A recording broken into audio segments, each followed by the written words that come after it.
नमस्कार सभी कर्मचारियों और पेंशनर्स का एक बार फिर से हार्दिक स्वागत है। देश भर के 1 करोड़ से ज़्यादा केंद्रीय कर्मचारी और पेंशनर्स के लिए 2 बड़ी धमाकेदार खबर निकल के सामने आ रही है, जिसमें हम बात करने वाले हैं। कल का दिन होगा ऐतिहासिक। केंद्रीय कर्मचारियों की बहाल हो सकती है पुरानी पेंशन। साथ ही जुलाई 2024 के महंगाई भत्ते को लेकर हुआ है बड़ा खुलासा। इस दिन जारी होगा 4% डीए और डीआर। यदि जानकारी पसंद आई तो वीडियो को लाइक कीजिएगा।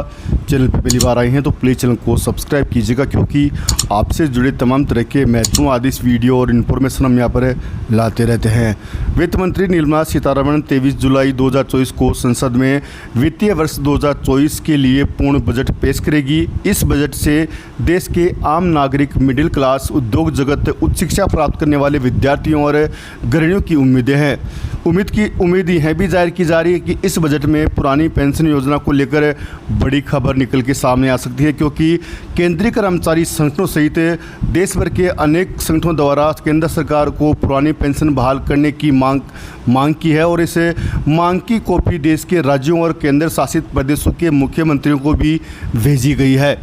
AIPEF के चेयरमैन शैलेंद्र दुबे ने कहा कि नई पेंशन सिस्टम यानी NPS के तहत कर्मचारियों की सैलरी से 10% रकम की कटौती की जाती है और बाकी की 14% रकम सरकार या नियोक्ता द्वारा दी जाती है। उन्होंने कहा कि ये रकम भारतीय जीवन बीमा निगम यानी LIC और कुछ दूसरी संस्थाओं के जरिए शेयर बाजार में निवेश की जाती है।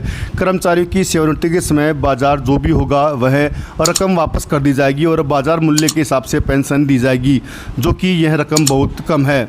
उन्होंने कहा कि पुरानी पेंशन योजना में अंतिम वेतन का 50% मिलता है। इससे जब भी वेतन संशोधन होता है तो पेंशन भी संशोधित होती है। पेंशन भोगी की मृत्यु पर उसकी पत्नी को पारिवारिक पेंशन मिलती है। पुरानी पेंशन योजना में पेंशन देना सरकार की जिम्मेदारी है। उन्होंने कहा कि कर्मचारियों से कोई अंशदान नहीं लिया जाता है। तो देश भर के लाखों केंद्रीय कर्मचारियों की कल आने वाला दिन है वो काफ़ी महत्वपूर्ण होने वाला है, क्योंकि कल बजट पेश होने वाला है और इस बजट में पुरानी पेंशन बहाली पर यदि मुहर लगती है तो देश भर के लाखों केंद्रीय कर्मचारियों के साथ साथ राज्य कर्मचारियों को भी फ़ायदा होगा, क्योंकि केंद्रीय कर्मचारियों की पुरानी पेंशन बहाल होते ही राज्य सरकार पर भी पुरानी पेंशन बहाल करने का दबाव बढ़ जाएगा। वहीं जुलाई 2024 के महंगाई भत्ते को लेकर बड़ी खबर निकल के सामने आ रही है। जनवरी, फरवरी, मार्च, अप्रैल, मई के तक के all India consumer price index के डाटा जारी किए जा चुके हैं। इन डाटा के अनुसार इस बार केंद्रीय कर्मचारियों के DA और DR में 3% की बढ़ोतरी होने वाली है और इसकी ऐलान है, जो कि अक्टूबर 2024 को किया जाएगा।